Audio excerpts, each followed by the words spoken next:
May God bless your day and your entire week as you join us for this deep dive. Absolutely. It's great to be here. So, imagine living in a city that is just, well, incredibly wealthy, diverse, but also morally chaotic, like totally chaotic. Yeah, a real powder keg. Exactly. Yeah. You've got people swinging wildly between these two extreme ways of life.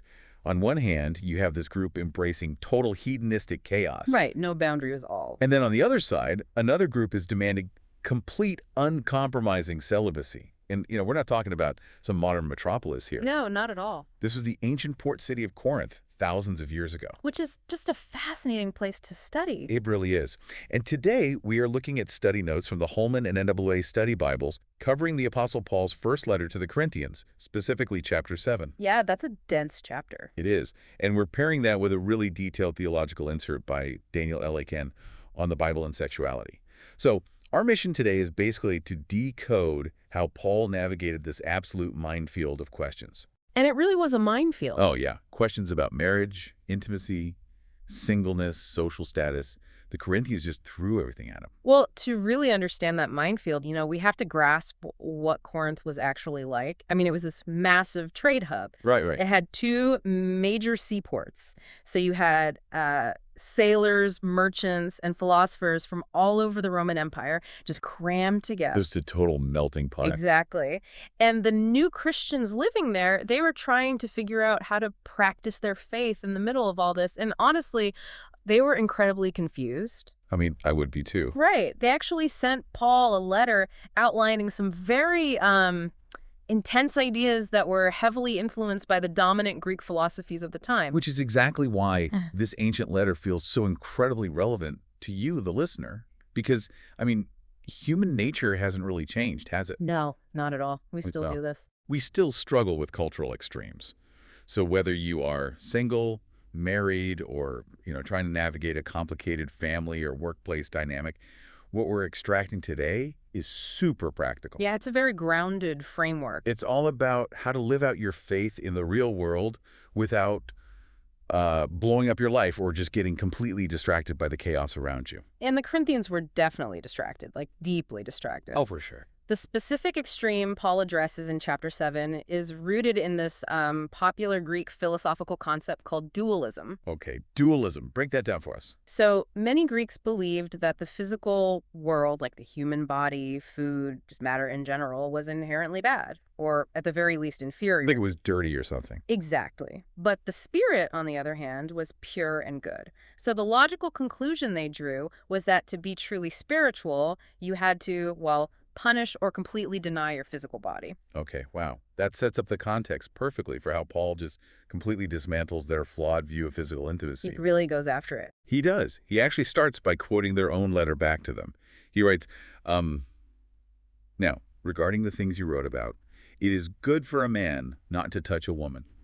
Just reading their own words right back at them. Yeah. The Corinthians were basically asking if they should just stop having physical relationships altogether to achieve, maximum holiness, even within their own marriages. Which is wild to think about. Right. It reminds me of the mentality behind extreme fad diets today. Oh, yeah, like the all juice cleanses. Exactly. Someone decides the only way to be truly healthy is to eat absolutely nothing but, raw celery and distilled water. Right, right. They operate on this false premise that the only path to purity is to completely starve themselves of something fundamental. And the Corinthians were trying to starve their marriages of physical intimacy to achieve some sort of spiritual high score. What's fascinating here is how radically Paul counters this cultural assumption. I mean, he doesn't just suggest moderation. No, he doesn't hold back at all. He attacks the underlying Greek philosophy directly. According to Daniel L. Akin's theological insert, the biblical worldview fundamentally rejects the idea that the physical body is evil. Because God created it. Exactly. God created the physical world and called it good. Akin details how the text views physical intimacy not as some dirty secret, but as a generous gift from God. A gift that was designed intentionally. Yes, designed specifically for the covenant of marriage between a man and a woman. In the ancient Roman world, I mean, they had a very different view of marriage, didn't they? It was mostly treated as a civic duty just to, produce legitimate heirs. Yeah, very transactional, very cold. But Aiken's notes point out that Paul and the broader biblical text view its purposes as going far beyond just procreation. It includes this deep, intimate union, mutual comfort, enjoyment, Right. and it actually serves as very practical protection against temptation. And Paul takes it a step further. He introduces a concept that would have been entirely shocking in the first century. Oh, the authority thing. Yes. Because in Roman society, you had this legal structure known as the paterfamilias. Basically, the male head of the household had ultimate authority. Like, he practically owned everyone in the house. Essentially, yes, he owned his wife and children. But Paul writes that the wife does not have authority over her own body, but the husband does.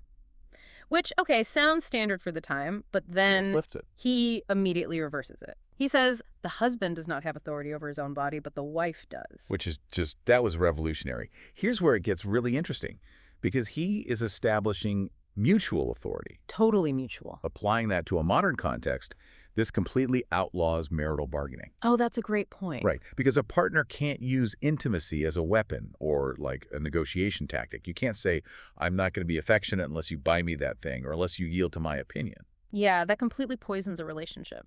Exactly. According to Aiken's analysis, it's all about mutual service. Your body belongs to your partner and theirs belongs to you. It shifts the focus entirely away from demanding your own rights and instead focuses on mutually serving each other's needs. It completely neutralizes that transactional nature you were talking about. And Paul is intensely pragmatic about how this works in reality, too. He is. He explicitly commands them not to deprive one another. The study notes from the Holman and NAA Bibles actually outline the very strict boundaries Paul places around any exception to this rule. Because there is an exception, right? Yes, but it's narrow. Abstaining from intimacy is only permitted if it meets 3 specific criteria. Okay, what are they? First, it must be by mutual consent. Second, it can only be for a short specific time. And third, it must be for the explicit purpose of dedicating themselves to prayer.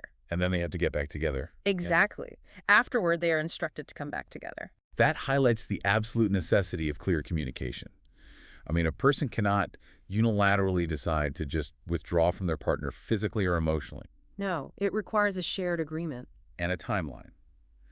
The reasoning Paul gives for this, that Satan might tempt them because of a lack of self-control, it just shows a really deep understanding of human vulnerability. It really does. When couples disconnect physically and emotionally, the relationship becomes fragile, It becomes susceptible to outside pressures. Definitely. Okay, let's transition to how Paul views the alternative to marriage, because his intense focus on the demands of married life perfectly sets up his thoughts on singleness. Okay, let's unpack this because I want to challenge the text a bit here. Sure, go for it. After laying out how much mutual focus and energy marriage requires, Paul famously drops this line saying he wishes everyone could just be single like him. Right, the famous "I wish all men were as I am" verse. Yeah, and reading that on the surface, it feels heavily biased. Like, is Paul just anti-marriage? It almost sounds like he views having a spouse as this irritating distraction from serving God.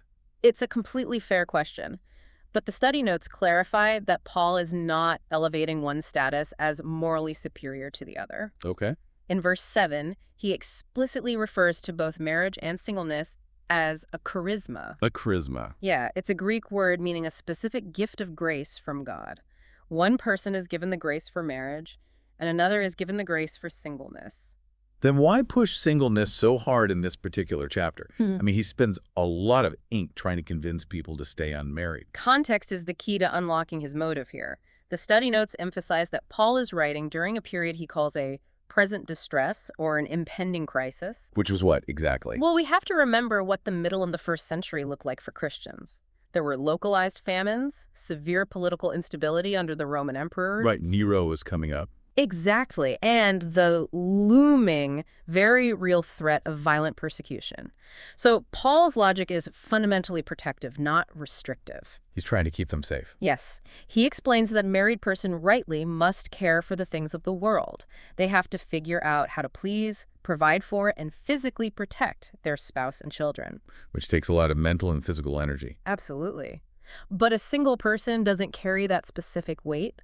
That allows them to be devoted to the things of the Lord without those competing daily anxieties. Let's pull that into a modern scenario to make it practical. Yeah. Think of a first responder, an emergency relief worker, or maybe a journalist operating in a conflict zone. Okay, yeah. If a massive crisis hits, a single person can just grab a go bag and deploy instantly.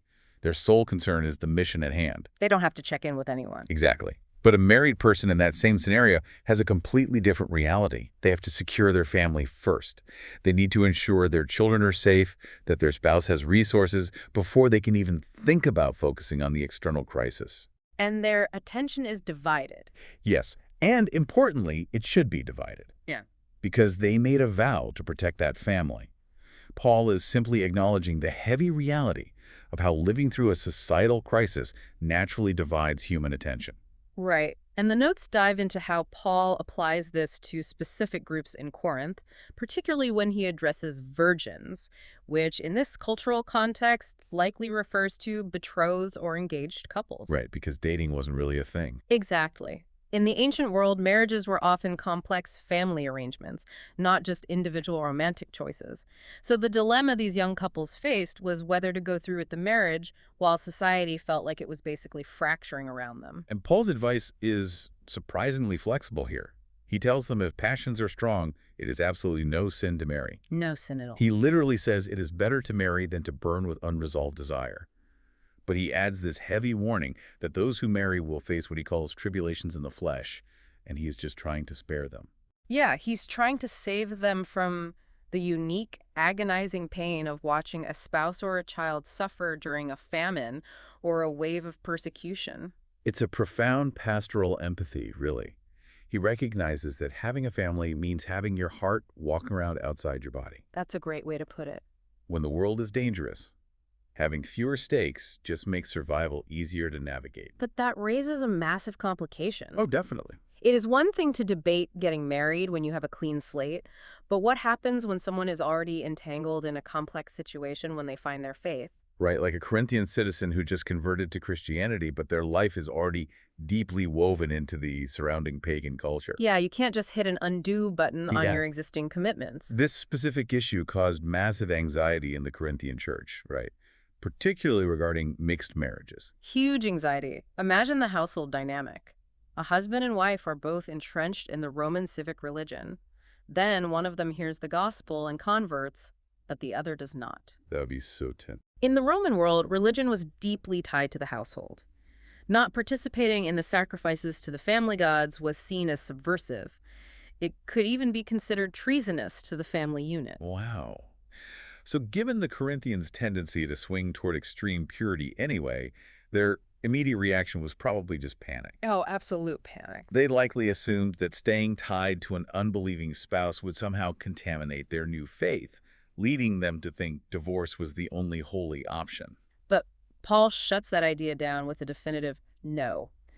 He instructs that if the unbelieving spouse is willing to stay in the marriage, the believer must not seek a divorce. And his reasoning for that is fascinating. It really is. Instead of the pagan spouse contaminating the Christian, Paul says the believing spouse acts as a sanctifying influence on the home. Let's break down the mechanics of that, because sanctifying influence can sound a bit like, I don't know, spiritual magic. Right, like an aura or something. Yeah.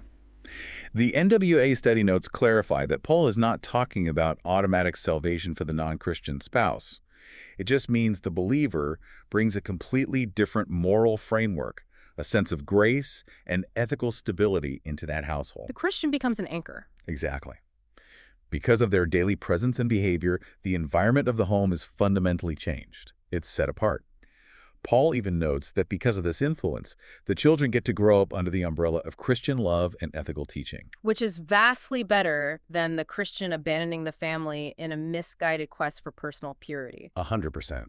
And if we connect this to the bigger picture, Paul takes this principle of the sanctifying influence and expands it far beyond just marriage. Oh, you mean with social status? Exactly. He applies the same logic to social status and economics. The study notes highlight how he addresses people who were circumcised or uncircumcised, which was the massive cultural dividing line between Jews and Gentiles. A huge source of tension. Right. And he even addresses those who were called to the faith while being slaves. Okay, we really need to pause on the concept of first-century Roman slavery because it was a massive, complex institution. It really was. It permeated everything. Roughly a third of the population in some Roman cities were enslaved. And it wasn't always based on race like modern transatlantic slavery. It included prisoners of war, people paying off crippling debts, indentured servants. Some were even highly educated doctors or teachers. Right. But they still completely lacked legal autonomy. It was a fiercely stratified society. With that heavy reality in mind, Paul gives an overarching rule for all these varied situations. He says, remain in the condition you were called. Which sounds so counterintuitive today. It does, but the theological mechanism he is deploying here is that external circumstances do not dictate internal freedom or value before God. Wow. He writes that a slave who is a believer is the Lord's freedman, and a free person who is a believer is Christ's servant. He completely levels the playing field at the foot of the cross. That is just a staggering shift in identity for people back then. Now, we should note he does add a vital pragmatic caveat for those in slavery. Right, he's not ignoring their suffering. No, he says if you can gain your freedom, you should absolutely take the opportunity. He isn't romanticizing oppression or telling people to suffer needlessly, but the core point remains. A person does not have to completely upend their social status to be a valid, fully functioning Christian. Exactly. The spiritual reality supersedes the earthly category. Think about the modern application of feeling stuck. Like, a listener might be sitting in a highly difficult workplace right now. The management is unethical. The corporate culture is entirely toxic. We've all been there. Right. Or perhaps someone is navigating a deeply dysfunctional family dynamic where they are the only one trying to operate with grace and truth. The natural human instinct is fight or flight. Yeah, you just want to get out. The urge is to blow up your life, quit the job, cut off the family, and run away to find a holier, easier environment where everyone just agrees with you. But Paul's framework pushes back on that instinct. It says, hold on a minute. Right. You don't always need to escape your circumstances to serve God. You can be the calm, ethical, transforming presence exactly where you are. You can be the sanctifying influence in that toxic office or that broken family system. You bloom where you are planted. This raises an important question, though, regarding boundaries, particularly if we return to the issue of a mixed marriage. Okay, yeah. Paul instructs a believer to stay and be a transforming presence, but he also recognizes human agency. He writes that if the unbelieving spouse absolutely insists on leaving... Like they just won't stay. Yeah, if they abandon the marriage because they refuse to live with the believer's new faith, the believer is to let them go. That is a very difficult reality for anyone fighting to save a relationship. The instruction to just let them go. It is a painful reality, but a necessary boundary. The text explicitly states that the believing brother or sister is not subject to servitude in such cases. They are not bound. So they don't have to keep fighting a losing battle. Right. The study notes clarify the mechanics of this. A believer should not desperately cling to a partner who demands to leave, sacrificing their own well-being, their faith, or their sanity in a doomed attempt to force a reconciliation that the other person actively rejects. Because you can't control someone else's will. Exactly. Paul concludes that thought by saying, God has called us to peace. The believer's role is to bring peace to the home. But if the other person destroys that peace and walks away, the believer is free to let them go without carrying the guilt of the fracture. It is really a masterclass in holding tension. I mean, you strive for deep commitment and mutual service. You act as a light in dark places, but you do not allow yourself to become a hostage to someone else's rejection of that light. That's a great summary. So looking back at our mission today, we have covered an immense amount of ground from these sources. We really have. We examined how Paul dismantled the toxic dualism of his day by elevating the physical marriage bed as a place of profound mutual respect, service, and authority.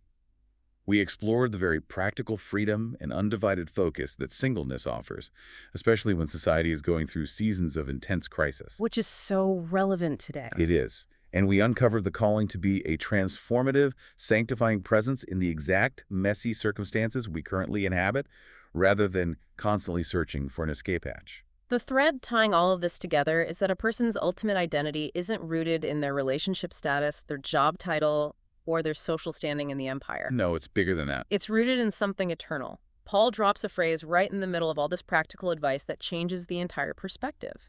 He reminds the Corinthians that the appearance of this world is passing away. Passing away. It is all temporary. So I would leave you, the listener, with this thought to mull over. How would you live differently this week if you viewed your current relationship struggles, your frustrating job, or your social status not as permanent chains that define your worth, but as temporary assignments in a much larger eternal story? Wow. That reframes everything. It turns what feels like a trap into a specific assignment. Exactly. So what does this all mean? Yeah. It means you have profound purpose right where you are standing today in whatever condition you find yourself. God blesses all the listeners. Thank you for joining us, and we'll see you next time.